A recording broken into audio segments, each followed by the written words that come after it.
Le Grand Dialogue. Sigi Kafoba. Edouani wa Makaran. Le Grand Dialogue, l'émission des débats du studio Tamani sur votre radio. Chenni Beri. Halud Mauni. Chenni Beri. Sigi Kafoba. Le Grand Dialogue. Pourquoi un dialogue politique au Mali? Comment va-t-il se faire? Le processus sera-t-il inclusif? Qu'est-ce que ce dialogue politique va pouvoir changer dans la situation au Mali? Le grand dialogue de Studio Tamani pose le débat et nous avons trois invités. Sidi Touré, chargé de communication du Parti pour la Renaissance nationale Parena. Je rappelle que le Parena est signataire de l'accord politique. Nouhoum Sarr, président du Parti Front africain pour le développement FAD, un parti qui est non signataire de l'accord politique, et Hamidou Doumbia, membre du parti Yelema. Je suis Mohamedou Touré, bonsoir et bienvenue à tous au Grand Dialogue. Le Grand Dialogue. Alors, un comité d'organisation mis en place pour assurer la préparation matérielle et scientifique du dialogue politique. Il est présidé par Cheikh Sidi Diarra, ancien conseiller spécial pour l'Afrique du secrétaire général des Nations Unies. Il est également entouré de Baba Hakib Haïdara, médiateur de la République, Ousmane Issoufi Maïga, ancien premier ministre du Mali, et Aminata Draman Traoré, ancienne ministre également ici au Mali. Alors, monsieur Sidi Touré, pourquoi un dialogue politique au Mali? Bonsoir, monsieur. Bonsoir à tout le monde. Un dialogue politique au Mali pour sortir notre pays de l'abîme. Le Mali, depuis 2012, traverse une crise existentielle. Donc, il est important pour tous les fils du pays de se retrouver pour sauver ce pays-là. Êtes-vous d'accord avec monsieur Touré? Bon, absolument pas. Nous avons très clairement indiqué, il y a de cela plusieurs années, que la crise existentielle, comme il l'a dit, qui pèse sur le Mali, nécessite que les Maliens se retrouvent de façon sincère, de façon inclusive, sans aucune combine politicienne, sans une velléité de passer en force, sans une remise en cause de l'âme de la République, l'unité nationale, l'intégrité du territoire et surtout dans le cadre du respect de la Constitution de la République. Qu'est-ce que nous avons constaté? Après la signature d'un accord politique qui en réalité résulte d'une véritable escroquerie politique, parce que je rappelle aux téléspectateurs que le document sur la base de laquelle il y a une rupture entre l'opposition, une bonne partie de l'opposition et le gouvernement, ce n'est pas ce document qui a été signé. Nous avons les documents et nous pouvons en attester. C'est pourquoi nous parlons d'escroquerie politique. Mais cela ne veut pas dire que nous insultons ceux qui l'ont signé. Nous avons estimé qu'en fonction des directives de leurs différents états-majors, ils ont décidé d'aller pour soi. Nous avons décidé de rester pour le Mali. Vous parlez de ce dialogue. Depuis 2015, depuis 2013, l'opposition politique, avec un de ses fervents défenseurs, le président Tcheblin Dramé, président du parti de Sidi, a exigé un véritable dialogue national. Nous sommes surpris de voir que quand vous évoquez un dialogue et que le processus d'organisation n'est pas inclusif, on ne peut plus parler de dialogue inclusif. J'en veux pour preuve. Et surtout, le choix de ces hommes, le choix du triumvirat plus le président de la commission d'organisation, s'est fait de façon totalement opaque, dans un mensonge, un grossier mensonge d'État. Le gouvernement a indiqué qu'après consultation de toutes les forces politiques du pays, je le dément catégoriquement ici, aucune force politique, ni au sein du FSD, ni au sein de l'opposition dans sa pluralité, n'a été consultée. Parlant de ces hommes, vous savez, dans la construction de tout processus de dialogue, il est indispensable d'avoir comme pierre angulaire la confiance. Juste pour précision, le Parena n'est-il pas membre du FSD? Le Parena n'est plus membre du FSD parce que le FSD a rappelé qu'il est un regroupement ancré dans l'opposition politique. Et la loi, le statut de l'opposition dit le titre exclusif, ça veut dire que FSD. S'il vous plaît, vous allez avoir la parole, mon frère. On va y revenir plus en détail tout de suite. Non, c'est important. Laisse-moi terminer. S'il te plaît. Non, je t'en prie, laisse-moi intervenir. Quelle est votre position là-dessus? Êtes-vous pour ou contre ce dialogue politique? Nous sommes... D'abord, je commence à saluer nos téléspectateurs, nos auditeurs et Studio Tamani pour cette initiative. Nous sommes pour toute initiative qui concourt au rassemblement. Nous sommes pour toute initiative qui concourt à la réflexion et surtout à la réflexion qui peut amener notre pays de sortir de la crise. Tout va dépendre de la manière dont on va conduire ce dialogue politique. Tout va dépendre de cela pour que nous, on se dise si c'est efficace ou non. Mais aujourd'hui, nous avons des questions importantes que nous devons discuter lors du dialogue politique. Il s'agit des questions du Nord, l'application de l'accord de paix, comment est-ce que les Maliens peuvent se le réapproprier et qu'on ait une vision commune de l'application de cet accord pour que véritablement on puisse résoudre les problèmes du Nord. Parce qu'aujourd'hui, il y a plusieurs interprétations. Il faut que l'accord politique dont nous allons parler, il faut que ça parle de cette question majeure du centre. Faire la cartographie des zones de tension, arriver aujourd'hui à savoir qu'est-ce qui nous arrive au centre. Que les Maliens se retrouvent, discutent de ces sujets, parlent, trouvent des solutions, ne peut être qu'efficace. Il faudrait qu'on parle de gouvernance, qu'on parle de leadership, qu'on parle d'administration et surtout de citoyenneté. Chaque fois que le débat se fait autour de ces aspects, que ce soit le leadership qui est défaillant depuis plusieurs années, quel type de leadership nous avons besoin pour les années à venir, c'est important. Quel type de citoyen nous avons besoin. Il faut qu'aujourd'hui, le débat, le dialogue qui va avoir lieu, il faut que ce dialogue parle de ces aspects. Il faut qu'on parle de la vie sociale, de la quête de confiance entre les acteurs sociaux, les syndicats. Vous-même, vous avez vu aujourd'hui qu'il y a tout le temps des grèves. Mais il faut qu'à l'issue de ce dialogue social, on puisse discuter de tous ces problèmes pour que la confiance puisse être véritablement restaurée. Donc, Yelema est pour tout dialogue qui discute de ces questions-là. C'est pourquoi nous avons signé l'accord politique. Et la signature de l'accord n'est en aucun cas un partage de gâteau. Parce que nous, notre parti, nous avons signé l'accord, nous ne sommes pas membres du gouvernement, mais nous sommes cohérents avec tout ce que nous avons dit depuis le début du deuxième mandat du président Ibeka, parce que nous l'avons signifié que s'il ne va pas au rassemblement, il va échouer. Et toute initiative qui va vers le rassemblement, nous allons le faire. S'il y a des failles, il faut qu'on le parfaite ensemble parce que nous ne pouvons pas laisser notre pays dans ce stade-là. Vous l'avez dit, tout dépend de comment ça va se faire. Est-ce que vous avez confiance aux personnes qui sont là pour organiser ce Moi, en fait, c'est les prérogatives du président. Moi, personnellement, j'ai de confiance en ces personnes-là. Parce qu'au Mali, on ne peut pas dire que tout le monde soit mauvais. Aujourd'hui, celui qui pilote est un personnage qui a fait campagne pour le candidat Soumaïla Cissé. Il est quand même un proche de l'opposition politique. Aminata Draman, tout le monde sait qu'elle est contre l'intervention étrangère. C'est qu'il y a une position contraire du gouvernement. Le fait qu'elle soit là aujourd'hui, ça veut dire que le gouvernement n'a pas tenu compte de la proximité avec lui, mais surtout de la diversité des idées. Baba Akib, c'est des sages, c'est des personnes qui peuvent contribuer à rassembler. Ousmane Sophie Maïga, nous avons vu tout ce qu'il a réalisé pour le pays, avec ses qualités et ses défauts, mais je pense que c'est des personnes en qui, moi, j'ai confiance. Je pense que ce n'est pas le plus important, ces personnes qui vont conduire le débat. Le plus important, c'est le contenu du débat. Parce que ces personnes, ils seront là pour recenser. Ils seront là pour faire la synthèse avec d'autres personnes. Le plus important, c'est les acteurs qu'on va convier pour ce débat. C'est le niveau même auquel nous allons faire le débat. Est-ce que nous allons le faire au niveau des villages et remonter jusqu'au niveau national? Est-ce que nous allons le faire au niveau des cercles et remonter jusqu'au niveau national? C'est ça aujourd'hui le plus important. Ces hommes ont été choisis par le président de la République. Faisons encore une fois confiance entre nous-mêmes et accompagnons le processus. Il y a des failles, nous-mêmes nous le reconnaissons. Parce que la signature de l'accord... Et on va y revenir voilà, en détail. okay. Sidi Touré, Nouhoum Sarr, comme beaucoup d'autres personnes, pensent que cet accord est une escroquerie politique. Est-ce que vous vous sentez escroqué? Bon, moi, Talleyrand dit que tout ce qui est excessif est insignifiant. Il est dans l'injure, des discours grandiloquents, des fanfaronnades. Moi, je pense qu'à ce stade-là, le Mali a besoin de dialogue. Le Mali a besoin de consensus. Le Mali a besoin de propositions concrètes qui peuvent, bien entendu, c'est-à-dire aider ce pays-là à sortir de l'ornière. Nous, il se prend, c'est-à-dire que pour le centre du monde, ça veut dire que tout ce qui ne se fait pas avec lui, il pense que ça ne pourra pas marcher.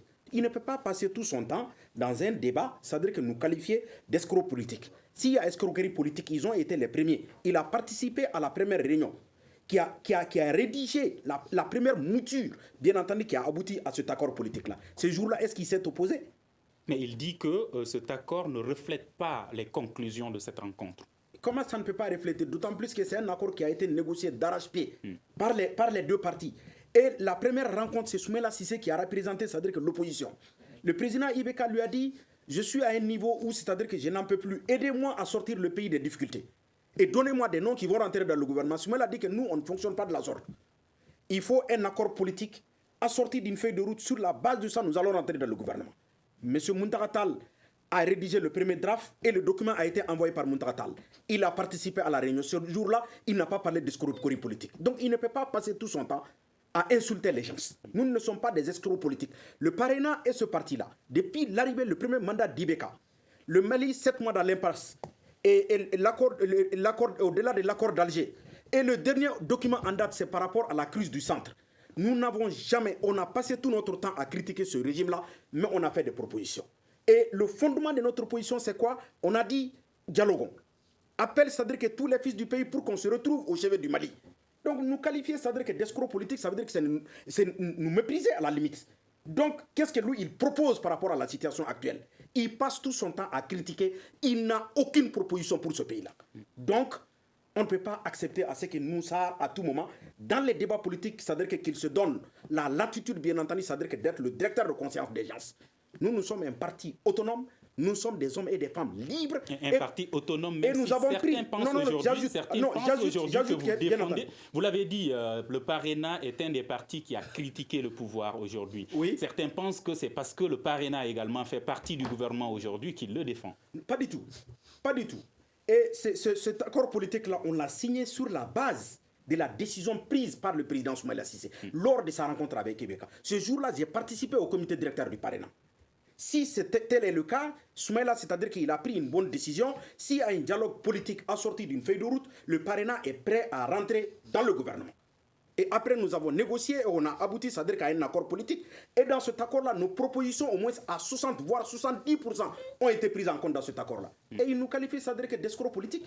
Je pense qu'il doit contrôler son langage.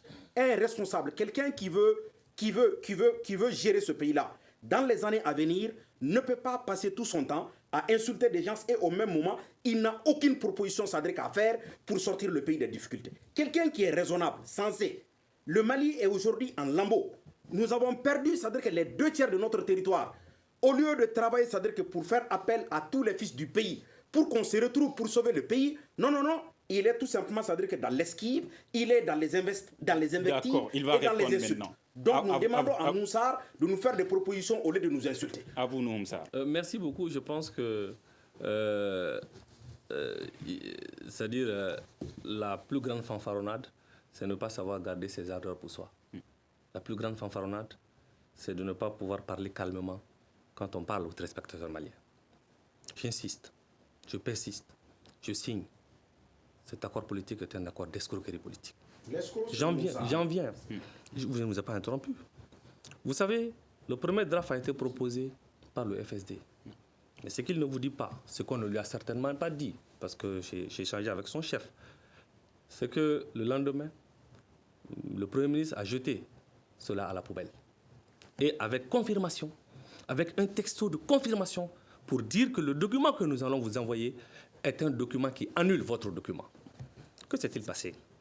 En réalité, au sein de l'opposition politique, des gens avaient été recrutés comme consultants pour le gouvernement. Et ils étaient dans des réunions secrètes. Ils ont élaboré des clauses secrètes.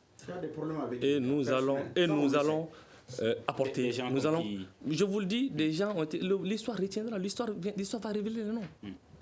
Maintenant, quand il y a eu la rupture, pourquoi c'est le document sur la base duquel il n'y a pas eu consensus, vous n'avez pas signé? J'ai les deux documents. Le document sur la base duquel le FSD a rompu le dialogue, ce n'est pas ce document qui a été signé. C'est ce que nous appelons escroquerie politique. Ma culture, mon éducation ne me permet pas de vous expliquer, mais au regard de ma conscience politique, j'ai l'obligation morale de dire les choses telles qu'elles sont. L'escroquerie politique, on ne peut pas le qualifier autrement, c'est l'escroquerie. Vous nous dites que la nation est en péril. Je veux savoir, c'est aujourd'hui que la nation est en lambeaux? Ça a commencé aujourd'hui? Ce sont des arguments pour justifier la ruée vers la mangeoire. Ce sont des arguments pour justifier. Et aujourd'hui, Je pense que je ne rentre pas dans des questions de personnes. Donc, ça travaille dans un grand cabinet d'avocats. Aujourd'hui, quand on parle de dialogue, il est à l'abri du besoin. Il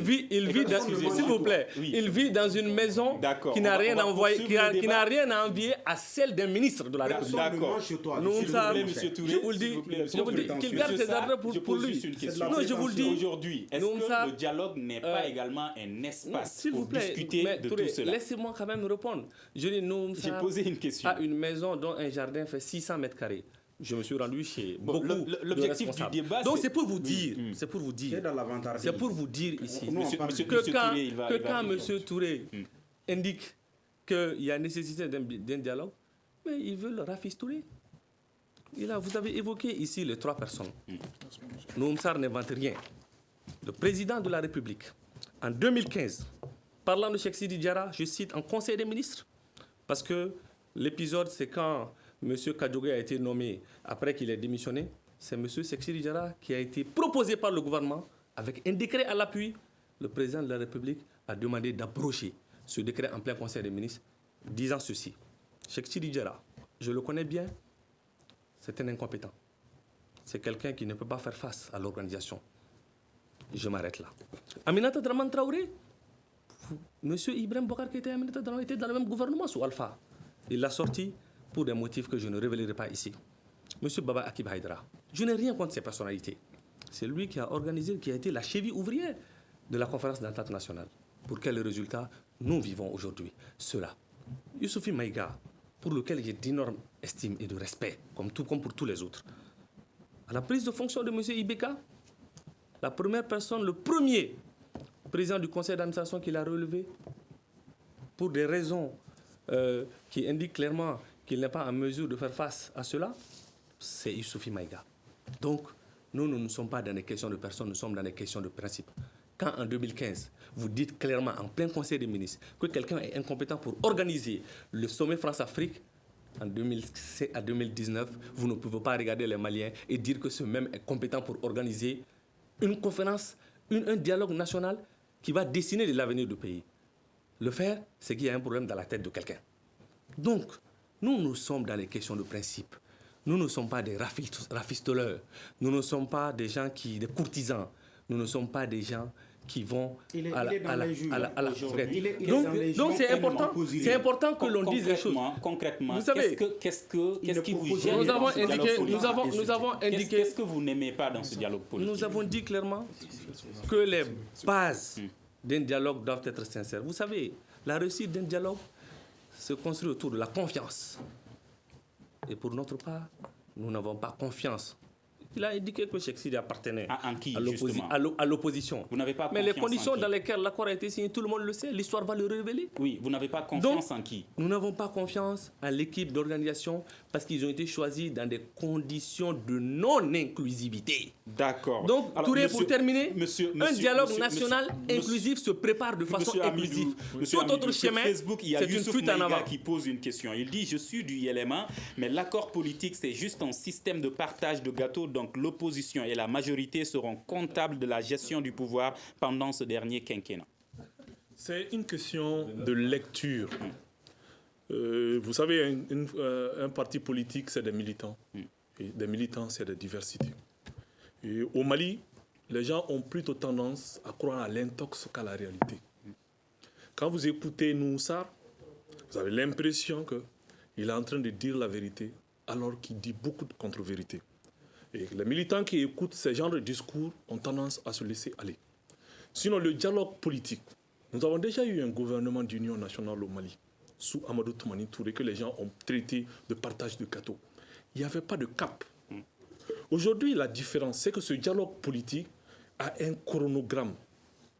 Ce dialogue politique donne une mission. Ce dialogue politique est construit autour d'idéologies. C'est ce qui nous a amené à l'accord politique. Maintenant, dire que ceux qui sont en train de signer l'accord politique sont dans une question d'aller à la conquête du gâteau, ça veut dire que eux, le FSD, étaient à la conquête du gâteau. Parce que dans un premier temps, ils étaient pour le principe. Le principe de rentrer dans le gouvernement et le principe de l'accord politique, puisque déjà, ils ont envoyé un premier draft. Ça veut dire que sur le principe, ils étaient d'accord. Donc ça veut dire que dans un premier temps, le FSD était d'accord pour partager le gâteau, mais comme le gâteau n'a pas été partagé comme il veut, ils se sont retirés. Je ne dirais pas cela, parce que je ne suis pas comme Moussar, je ne suis pas dans les suppositions. Moi, je suis dans la pratique. Et ce qui est à signaler, parce que vous avez laissé Moussar parler. Je lui ai laissé la parole, mais en posant des questions. Et c'est la même chose que je fais avec vous. Okay. Est-ce que vous pensez que la conférence d'entente nationale et les autres échanges qui ont eu lieu à travers le Mali pour régler cette situation ont pu changer quelque chose? Ça n'a pas pu changer quelque chose parce que le problème du Mali, c'est très souvent la forme, c'est très souvent le suivi. Aujourd'hui, nous sommes au début d'un processus. Et ce processus, je pense, dans un premier temps, j'ai donné le contenu du parti élément. Le parti élément veut qu'on parle des questions du Nord. Le parti élément veut qu'on parle des questions du centre, de la gouvernance, de la citoyenneté, de la vie sociale. Si vous devez faire une différence, une comparaison entre le processus de préparation, par exemple, de la conférence d'entente nationale, et ce processus annoncé du dialogue politique, qu'est-ce qui vous convient par rapport au dialogue politique? Moi, aujourd'hui, je pense que ce dialogue politique est en train d'être bien organisé. Je ne suis pas dans les comparaisons. Ça est en train d'être bien préparé parce qu'il y a un contenu. On a demandé à ceux que... Attends, non, je n'ai pas dit. Je dis que je ne fais pas de comparaison. Je ne fais pas de comparaison. Ce que je suis en train de vous dire... ce dialogue politique a un contenu. Est-ce que la conférence d'entente... C'est pour mieux comprendre. Est-ce que la conférence d'entente nationale n'avait pas un contenu? Oui, ça avait un contenu. Je vous ai dit que le problème, c'est le suivi après. Et même aujourd'hui, cette fois-ci, nous sommes en train de le préparer. On a demandé à chaque parti signataire d'envoyer un peu leur vision du dialogue politique. Quel contenu à donner, les termes de référence à y assigner. Nous l'avons tous envoyé. Et ça va être validé par le gouvernement. Après cette validation, il va y avoir un atelier de validation des termes de référence. C'est quand même des avancées notoires. Mais cependant, il y a des points à améliorer. Nous avons des inquiétudes. Cela ne nous empêche pas de parler de ces inquiétudes. Et l'une des inquiétudes, c'est qu'aujourd'hui, le gouvernement a prolongé le mandat des députés. Alors que l'article 2 de l'accord politique dit spécifiquement que durant le dialogue politique, nous devons parler un peu du calendrier des élections législatives.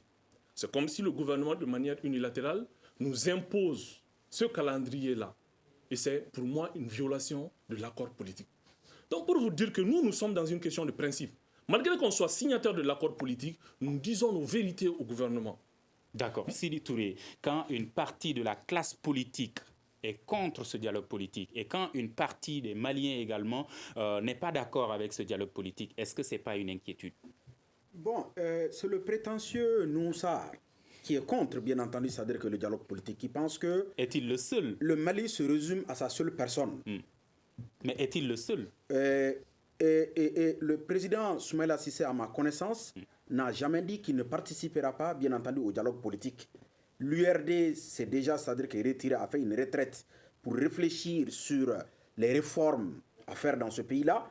Et je pense que l'URD... On a entendu le président du MPR, Choguel Kokalamaïga, dire la même chose, mais que ce dialogue politique est une escroquerie politique, selon lui. Non, l'accord. L'accord politique, plutôt. C'est l'accord. Oui. Mais ils n'ont pas dit qu'ils ne vont jamais, c'est-à-dire que participer au dialogue politique. Pour le moment, à ma connaissance. Donc, le prétentieux Noussar, qui pense que le Mali se résume à sa seule personne, pense que, bon, sans lui, bien entendu, c'est-à-dire qu'il n'y aura pas de dialogue dans ce pays-là, il se trompe lourdement. Nous sommes préoccupés par le sort de notre pays. Et nous avons aujourd'hui une fenêtre d'opportunité pour participer aux réformes majeures qui vont, c'est-à-dire que définir les contours, bien entendu, du nouveau Mali. Et cette opportunité-là, on ne va pas la rater pour faire plaisir à un prétentieux comme Noussar qui n'a rien à proposer, c'est-à-dire qu'au peuple malien et qui passe tout son temps à insulter. Faut-il, selon vous, un dialogue politique consensuel ou faut-il un dialogue politique tout court? Un dialogue politique consensuel. Alors, l'inclusivité qui est dit, l'inclusivité, est-ce que ça va prendre en compte? Pour le moment, nous ne sommes pas au dialogue. il faut attendre d'abord, c'est-à-dire que de voir les termes de référence qui vont être validés, bien entendu, par tout le monde. Et au-delà de ça, les gens vont être invités. Et jusqu'à preuve de contraire, toutes ces questions-là, c'est-à-dire qu'elles n'ont pas été traitées. Et nous, directement, il dit, non, c'est-à-dire que nous ne partirons pas au dialogue parce que tout est déjà biaisé. Aujourd'hui, il remet en cause, c'est-à-dire que la compétence de certaines personnalités qui ont montré leur preuve dans ce pays-là. Moi, à ma connaissance, jusqu'à preuve de contraire, je n'ai pas vu Moussar, c'est-à-dire que poser un acte qui va dans le sens, c'est-à-dire que de l'amélioration des conditions de vie des Maliens.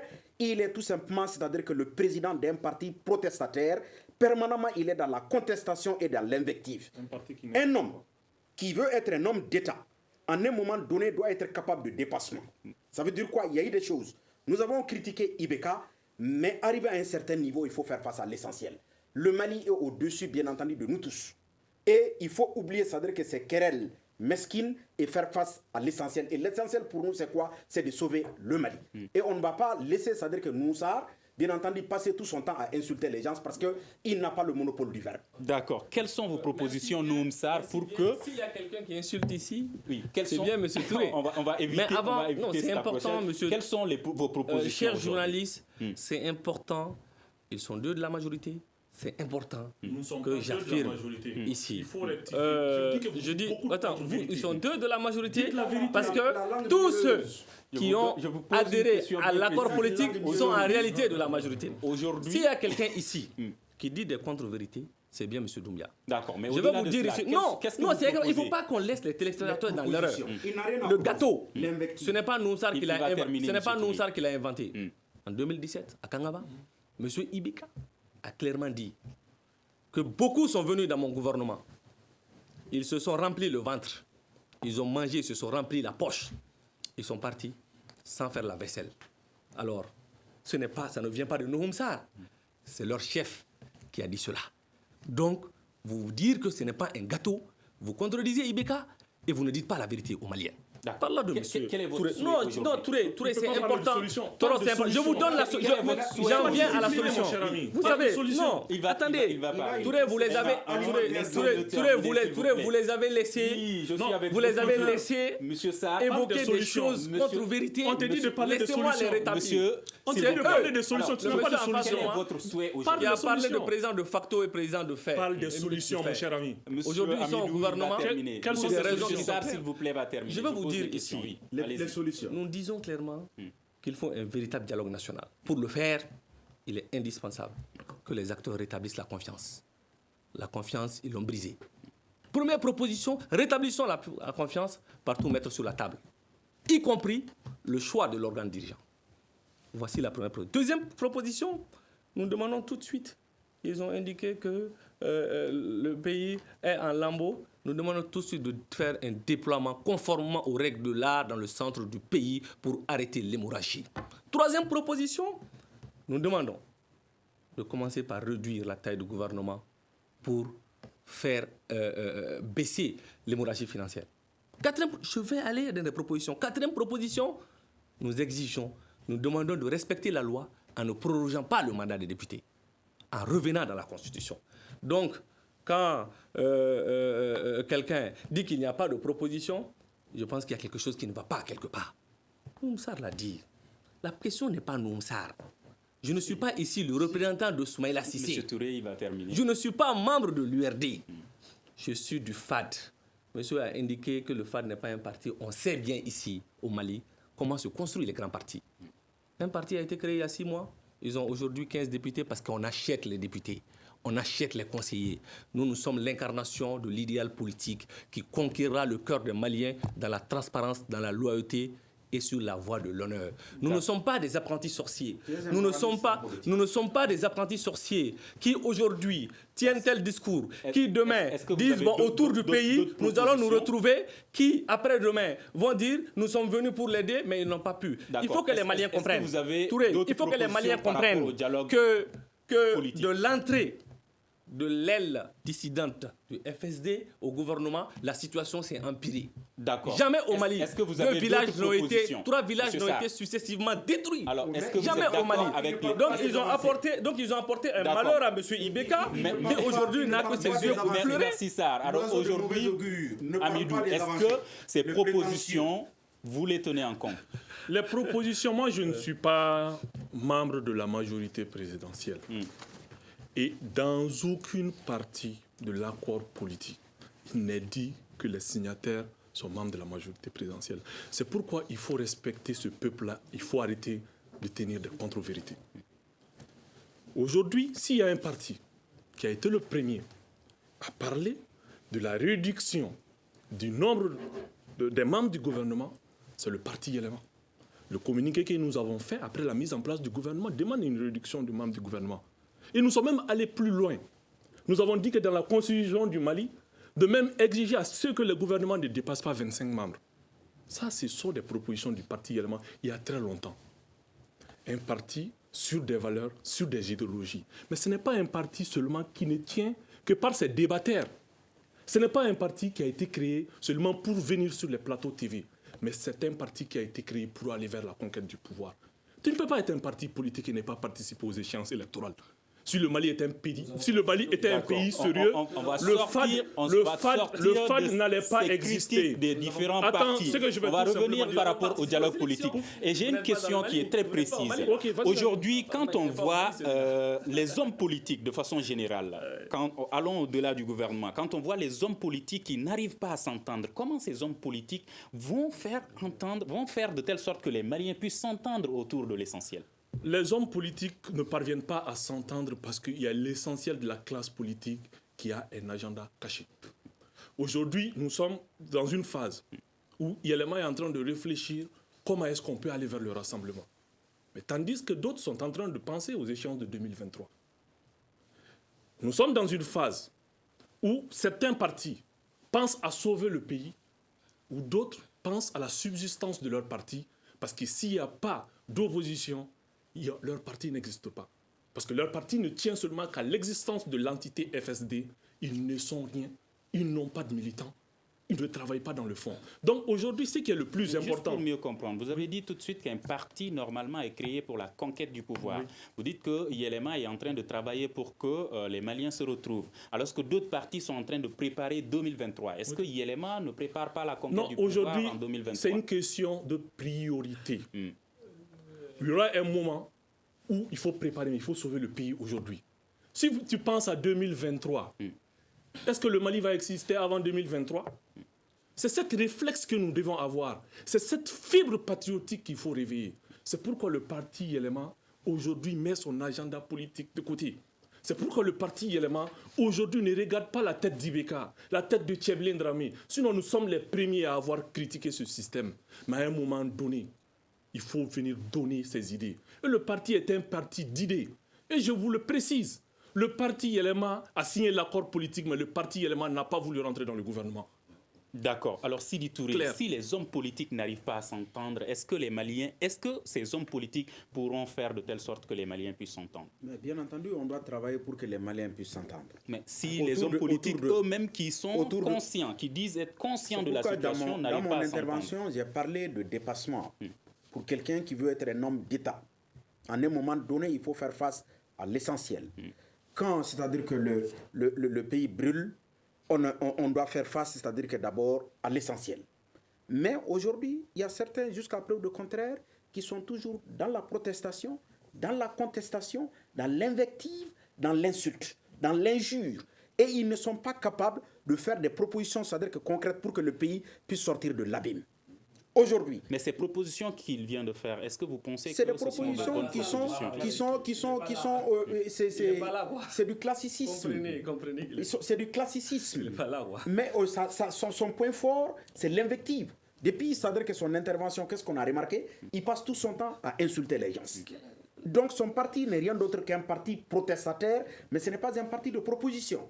Aujourd'hui, le Mali se trouve à un niveau où tous les fils du pays doivent se retrouver. Sauver le pays et après, bien entendu, c'est-à-dire qu'on peut laisser place aux hostilités politiques. Mais pour le moment, l'heure est au rassemblement, l'heure est au dialogue, l'heure est au compromis, l'heure est au consensus. et non bien entendu le radicalisme dont Noussar est l'incarnation pour le grand public. Vous l'avez vous-même dit, Noussar et beaucoup de personnes qui critiquent aujourd'hui ont participé aux premières rencontres. N'est-ce pas déjà un point de départ? Est-ce que c'est parce qu'ils ont participé à ces rencontres qu'ils doivent obligatoirement signer l'accord politique selon vous? Non, mais bien entendu, l'accord politique n'est pas une camisole de force.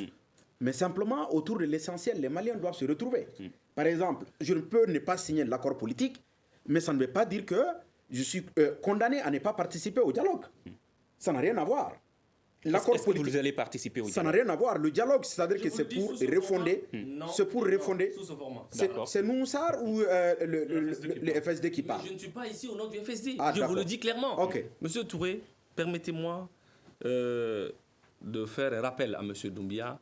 Sinon, ce serait faire une erreur grave. Il est dit dans l'accord politique que tous les signataires soutiennent l'action du gouvernement. On ne peut pas soutenir l'action du gouvernement et dire qu'on n'est pas dans la majorité. Ça veut dire qu'il a des problèmes avec la démocratie. La démocratie, quand on soutient un gouvernement, on est inscrit dans la majorité. C'est pourquoi on ne peut pas appeler un chat un singe. On appelle un chat un chat. C'est pourquoi nous disons que c'est de l'escroquerie politique. D'accord. Vous savez, c'est important. Je vais donner une information que M. Doumbia s'informe. Le FAD a participé aux élections communales passées. Le FAD avait déposé des listes pour les élections législatives avortées. D'accord. Donc, est-ce que vous pensez aujourd'hui que ce dialogue... indiquer que les conseillers, ça s'achète, les députés, ça s'achète au Mali. Ça veut dire que ça veut dire que vous vous associez au parti qui achète. Allez-y voir la liste. Allez-y voir l'URD. Tu confirmes ici que l'URD achète. Non, je ne les ai pas interrompus. Je pense que allez-y voir la liste des conseillers de la région de Caille et vous verrez ici si le FAD. Ensuite, est-ce que combien de conseillers?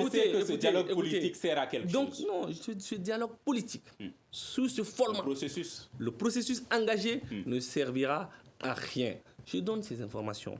Quand vous nous dites que on n'a pas fait de proposition. M. Sidi est le seul à avoir dans cette salle que Noussar n'a pas fait de proposition. Même vous qui êtes journaliste, même les techniciens ont entendu les propositions. Mais en réalité, quand vous ne voyez pas, dans la même direction que ils estiment que vous insultez. Le FAD est le seul parti qui au Mali a une dizaine de personnes qui animent les radios pour éveiller la conscience du peuple malien. Monsieur Sarr, Ibrahim Diko Al-Djouma dit sur Facebook, s'il vous plaît, Monsieur Sarr, Monsieur Touré, Monsieur Sarr, permettez aux auditeurs et aux téléspectateurs de vous comprendre. Vous êtes là pour des auditeurs et des téléspectateurs. Permettez qu'ils puissent vous entendre et vous comprendre. Monsieur Touré, Monsieur Sarr, Monsieur Touré, permettez aux auditeurs et aux téléspectateurs pour qui ce dialogue est fait de comprendre le sujet. Alors, Monsieur Amidou, Ibrahim Diko Al-Djouma dit ici sur Facebook, aucun dialogue ne soulagera la personne à qui on a tué sa famille, que le gouvernement assume ses responsabilités et évite ces tueries du jamais vu au Mali. Oui, je comprends la peine de nos compatriotes. Je comprends qu'ils soient pessimistes parce que dans l'histoire récente de notre pays, quand les hommes politiques se sont regroupés, ce n'était pas pour trouver la solution. Mais il faut essayer. Et je trouve que si le dialogue politique peut aider à ce que le gouvernement se redéploie au centre et au nord, c'est assez important. Pour nous, ce qu'on a envoyé comme proposition au président de la République, c'est que sur la question du centre, qu'on puisse faire une cartographie des zones de tension. Qu'on puisse parler des mécanismes qui vont permettre à l'État d'être présent. Si l'État doit revenir, c'est une autre forme de l'État. Cet État responsable, cette justice équitable, ce progrès à travers des actions pour soulager la peine de nos compatriotes, ça va permettre sincèrement à ce que le dialogue puisse avoir un résultat positif. Les questions du Nord, on parle de l'accord pour la paix. Cet accord aujourd'hui n'a pas été compris. Les gens ont une lecture différente de cet accord. Il faudrait qu'à l'issue des débats du dialogue politique, que les Maliens eux-mêmes aient une vision commune de cet accord, qu'on en parle. Il est important qu'on parle de leadership. Parce que le problème du Mali a été le leadership défaillant. Il faut que lors du dialogue, on ressorte avec un nouveau type de dialogue, de leadership au Mali. Il faut qu'à l'issue du dialogue, on ressorte avec un nouveau type de citoyen. Parce que le leadership est défaillant, Mais le citoyen aussi doit se remettre en cause. On doit discuter de tout ça. On dit en Bambara que ce qu'il faut être d'amour. Ce citoyen, notamment du centre du Mali, qui ne se sent pas en sécurité, est-ce qu'il pourra donner son avis lors de ce dialogue politique? Lors du dialogue politique, il y a une partie du centre qui pourra donner son avis, mais ce n'est pas toutes les parties. Mais ce qui est important, que ces personnes sachent que les hommes politiques, le gouvernement, sont tous en train de se réunir. Qui ne pourra pas donner son avis va voir ses préoccupations. Ce qui va se passer, c'est comme, je vous donne l'exemple. Vous avez un malade. Vous devez diagnostiquer le malade. Le malade ne se sent pas du tout bien, il est en coma. Mais le malade ne peut pas parler, mais tout le monde peut se regrouper pour trouver des solutions pour que le malade se réveille. C'est le cas du centre aujourd'hui. Ces personnes, si eux-mêmes ils savent que des hommes politiques au Mali, le gouvernement, tout le monde est en train de se regrouper pour trouver une solution au problème du centre, ça va les soulager. Mais aujourd'hui, ce qui fait le plus tort à ces personnes, c'est l'inaction. Ce qui fait le plus mal à ces personnes, c'est la négativité. Ce qui fait le plus mal à ces personnes, c'est de contribuer à enflammer. Aujourd'hui, soulager des discours positifs, le rassemblement nécessaire, des comportements... Donc vous pensez qu'il est normal pour certains Maliens aujourd'hui d'être pessimistes par rapport à l'issue de ce grand dialogue politique, vu ce qui s'est passé, comme vous êtes en train de le souligner? Oui, je le dis. Nous sommes de la classe politique. Nous devons tous nous remettre en question. Les hommes politiques au Mali, depuis 20 ans, ont dessus. Moi, je ne peux pas accuser nos compatriotes. C'est clair et net. Nous devons faire notre autocritique. Mais aujourd'hui, demain, nous devons travailler pour qu'ils reviennent en confiance. Et c'est par notre attitude que cette confiance va être restaurée. Ce n'est pas en étant dans les invectives, ce n'est pas en étant en disant des contre-vérités qu'on va contribuer à réveiller ce peuple-là. D'accord. Ce peuple a besoin aujourd'hui de propositions Touré, concrètes. est-ce que la visite du président Ibrahim Boubacar Keïta accompagné de Tchèblin Dramé à Nioro du Sahel chez le shérif Bouye va changer quelque chose à la situation? On espère bien. Nous sommes toujours à la recherche du rassemblement. Et le shérif de Nioro, qu'on le veuille ou pas, aujourd'hui est un leader politique qui est écouté par des milliers et des milliers de personnes au Mali et à l'étranger. Donc, à travers ces prises de position, je pense qu'il peut contribuer à apaiser la situation dans le pays. Et au-delà de tout ça, il peut parler à d'autres aussi, c'est-à-dire qui peuvent contribuer à l'apaisement. Aujourd'hui, la priorité des priorités, c'est d'éteindre d'abord le feu au centre. Monsieur Touré, quand le pays brûle, on ne s'occupe pas des écuries. Moi, je ne suis pas là pour invectiver. Je suis là pour faire des propositions. Je suis là en tant que responsable. Mon pays se trouve dans une situation extrêmement difficile et je pense qu'on doit se donner les mains pour redresser le pays. Et au moment opportun, on peut bien entendu passer aux hostilités politiques. La responsabilité historique doit nous amener à nous donner la main pour faire sortir le Mali de l'ornière. Donc, nous, au Parlement, nous pensons que quand nous avons une opportunité pour participer au dialogue, pour participer aux négociations, pour participer aux réformes, nous n'allons jamais cracher sur cette opportunité-là pour faire plaisir, bien entendu, à certaines personnes. Mais ce dialogue politique, son objectif n'est-il pas de prendre en compte les préoccupations de tous les Maliens? Bien entendu. Ce reste le cas si certains qui dénoncent ce processus déjà ne sont pas entendus. On ne doit pas, c'est-à-dire que balayer d'un revers de main les critiques. Les critiques objectives doivent nous aider à avancer. Ça veut dire quoi? Nous sommes dans un débat et on veut construire. Maintenant, ceux-là qui ne sont pas d'accord avec l'idée du dialogue, bien entendu, peuvent faire leurs propositions, peuvent faire leurs critiques, leurs suggestions, et ces critiques et ces suggestions-là, on peut les prendre pour enrichir et avancer. D'accord. Que faut-il aujourd'hui pour trouver une solution? Parce que l'objectif du dialogue, c'est de trouver une solution à la situation du Mali. Que faut-il aujourd'hui pour trouver une solution? Il nous reste que quelques secondes. Donc ce n'est pas une question de gouvernement. Alors que faut-il comme solution aujourd'hui? C'est important, nous avons dit qu'il faut un véritable dialogue national, pas des combines politiciennes, pas du rafistolage. C'est clair là. Donc c'est pourquoi nous demandons que le processus soit inclusif et que le dialogue soit inclusif. Par inclusif, qu'entendez-vous? La participation de qui, par exemple? Vous savez très bien que quand le processus d'organisation d'un dialogue n'est pas inclusif, on ne peut pas parler d'inclusivité au dialogue. Donc, mes amis ont un problème avec ça. Quand Doumbia nous dit qu'ils ne sont pas dans l'opposition, c'est ça les partis chauves-souris. C'est-à-dire qu'ils ne sont pas des souris, ils ne sont pas des oiseaux. Ils sont ni à l'opposition, ils sont ni à la majorité. Ou pour que le dialogue puisse être inclusif selon vous. Il y a un problème. Le peuple malien doit s'asseoir de façon sincère. Mais quand on a un monsieur qui dirige le pays, qui parle de ses prérogatives constitutionnelles, voici la situation dans laquelle ces prérogatives constitutionnelles nous ont conduits. Donc s'il veut jouir de ses prérogatives constitutionnelles, qu'il ne demande pas à l'opposition de venir au dialogue. S'il y a dialogue, c'est qu'il est prêt à renoncer au moins à une partie de ses prérogatives constitutionnelles. On aura, M. Sarr, d'autres occasions pour parler de ce dialogue politique. Merci à nos invités. Sidi Touré, chargé de communication du Parti pour la Renaissance nationale. Parena, signataire de l'accord politique. Noum Sarr, président du Parti Front africain pour le développement FAD, non signataire de l'accord politique. Et Amidou Doumbia, membre du Parti Yelema, signataire de l'accord politique. Merci à tous, à la régie vidéo et audio Gagné Kanté, Peting Diara, je suis Mouhamadou Touré. À demain pour un prochain numéro du Grand Dialogue de Studio Tamani. Le Grand Dialogue. Sigi Kafoba. Le Grand Dialogue, l'émission des débats du Studio Tamani sur votre radio. Shenni Beri.